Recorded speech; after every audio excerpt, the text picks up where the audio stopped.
A number of people have asked me how to get Bakkes mod working on Linux, so I thought I'd make a tutorial that's as easy as possible to follow, and I promise no terminals. Well, maybe once, but it's highly unlikely that you'll actually need it. Let me show you how.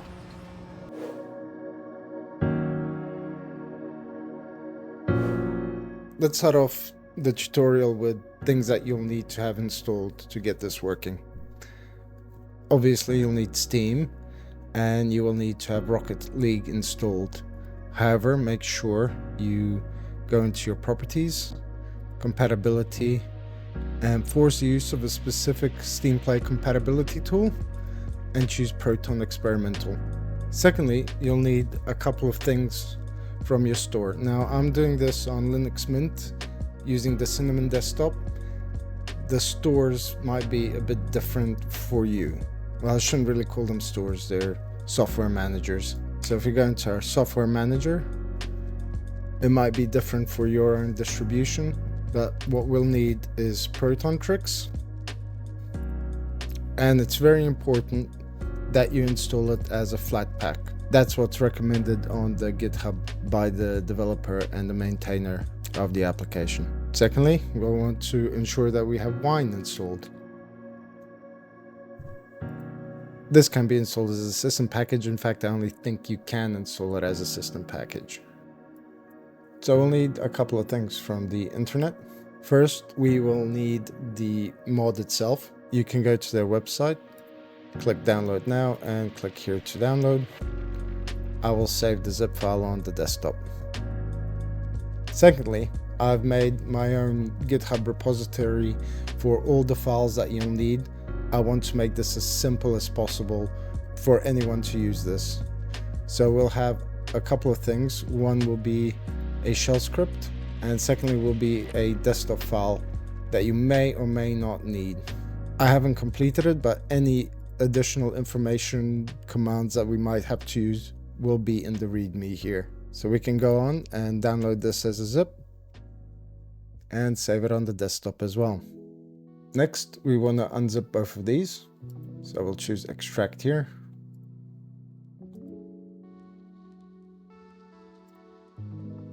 And then we'll have the mod .exe here. Now you can't run this, .exe files don't work on Linux. So what we want to do is use Proton Tricks.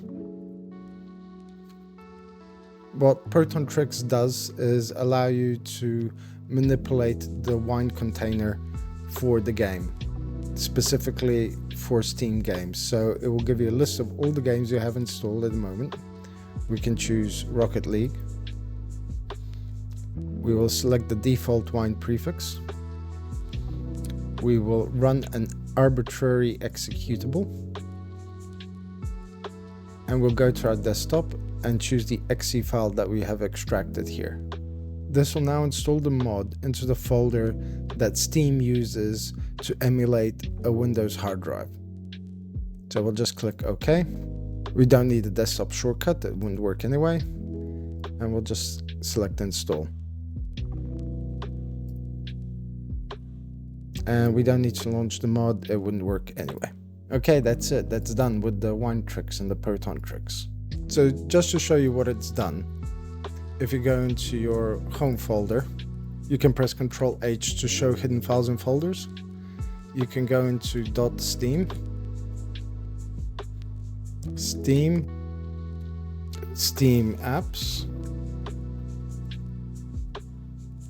comp data, and you'll see a bunch of folders with numbers. These correlate to the game ID that Steam uses.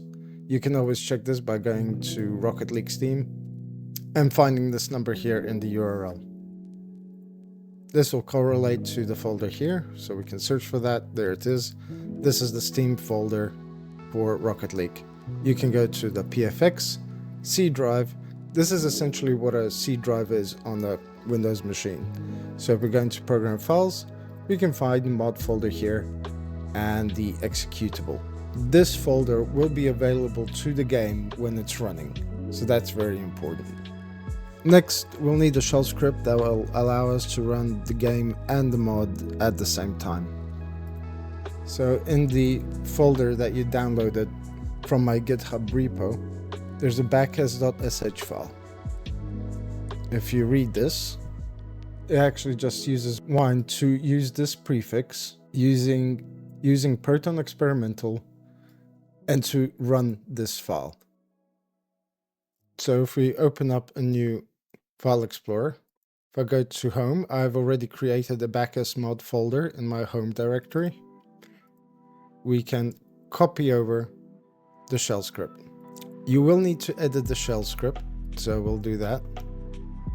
These paths that point to certain things are absolute paths. This is my username on my machine. So is this and here. You will need to change Full Metal into whatever your machine username is. You can find this by just going to home, and this should be your username.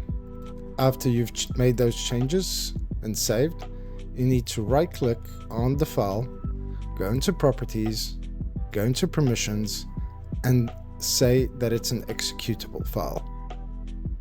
Close that.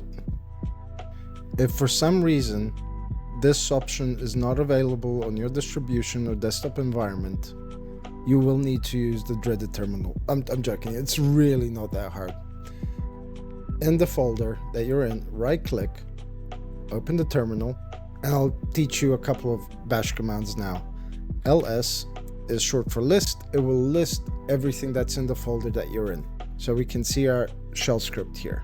Now we need to modify the permissions. We use this by using chmod +x to make it executable and give it the file name, which is bakk. There you go. Push tab to autocomplete. Enter. That's it. You're done. If for some reason it doesn't work, it says permission error, repeat the command, put sudo in front. It will ask for your password. You're done. The file is executable. And now if we double click it, it will say, are you sure you want to run it? Select yes. And the mod is running. However, we need to run the mod after Rocket League starts, so we'll close it for now. Open Rocket League.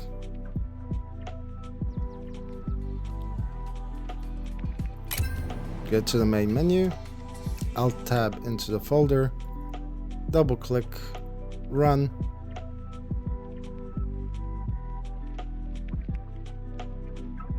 It's injecting the DLL. There you go. We can now push F2 in the game, and we've got our backers mode available. From here on then, just use it as you would normally in any Windows machine. And that's it. If that's as far as you go and that's all you need, you're pretty much done. However, we can take it a step further. It's a bit annoying to have to go to your folder and open it up. So what we want to do next is try and put it into the start menu. Now, if you're in Linux Mint, you can right click, create a new launcher. You can choose an icon. In fact, I have a Rocket League icon. We can give it a name, and we can browse to the file we created earlier, which is in home, Bakkes mod, shell script. And that's it. Click OK, and it will show up in the menu here. However, if you don't have this option on your own desktop environment, we'll need to use a .desktop file. So if you open up what you downloaded from my GitHub repo, there's a .desktop file here. This file is nothing special. It has what the name is going to be in the menu, the comment under it. The important part is the exec. This needs to point to the shell script we created earlier. So to make sure of that, open up an Explorer, go into your mod folder, and copy that into here. And make sure you got the file name. If you've changed it, change it here appropriately. This file will just simply copy, go back to home, ensure you've got hidden files and folders showing with Control H, go into local, share, applications, paste it here. I already have it. I'm just going to replace it. That's it. and it will be available here. There you go. If we click it, it runs a shell script and that opens up the mod. So that's a pretty cool way of doing it. Now, if you want to go for the extreme creme de la creme, cherry on top, and even change the icon in the menu, I found a site that happens to have an icon with the same icon color scheme I'm going with. So we can download the icon, 64 by 64 is fine, PNG, and download that. Pop it in the pictures. We'll cut it into our folder with the mod. We will go into our local share application, the desktop file. We will edit it and we'll change the path of the icon appropriately. Whoops, almost changed the shell file there. Save that. And now we have an icon that's appropriate to the mod. Well, that's it. You've got everything. Everything looks nice, everything works well. So I want to thank you for watching the video. I hope it was helpful. I hope you get everything working as you wanted. If you did like it, remember to click the like button and write me a comment. Thank you all for watching, and I'll see you next time.